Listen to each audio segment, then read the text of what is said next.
Our latest guest, Kenny Bolin. Do you have anything to say about him, James? A lot of people had a lot of things to say about Kenny Bolin. Some positive, some more negative. But saying that, I was saying to you just beforehand, and people can see the numbers on YouTube. For a full episode, the numbers are quite high for a full episode, especially as we record this. Like 5 days out? It's done quite well. Mm-hmm. I think is it the controversy that he causes that causes people to tune in? Do you think? Well, Kenny, I've known him for years and years and years. And he was a friend of Jim Cornette's, and then they had a falling out. And we covered that on the show last week.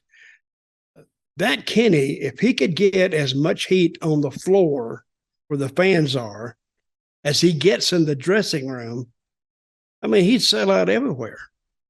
He's that type of guy who carries nuclear heat, and it's just by what he talks about. I don't care what he talks about.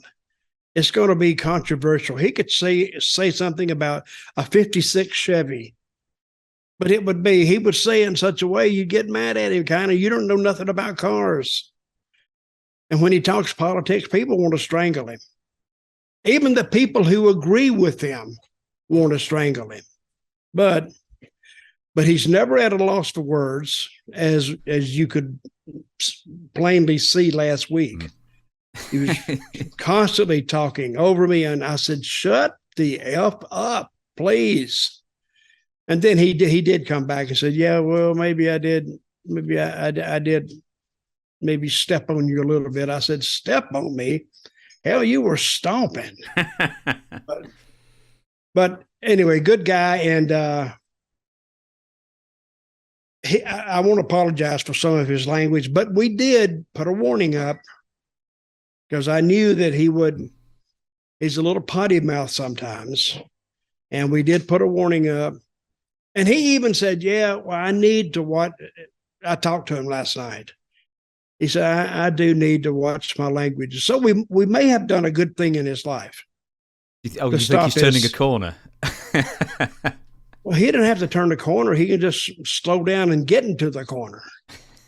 Is because I've always heard that people judge you by the way you speak. And if you got to put in, a bunch of cuss words, I've never really been a fan of that. I mean, I cuss too, but according to who I'm around.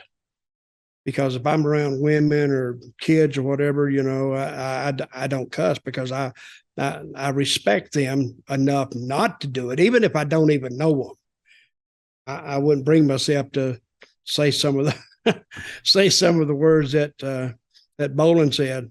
But again, in defense of the show, we did run a warning, and that warning may have gotten people to watch it. If somebody said, if I saw a podcast, this may be offensive to some viewer or whatever, I said, well, damn, I got to watch this now.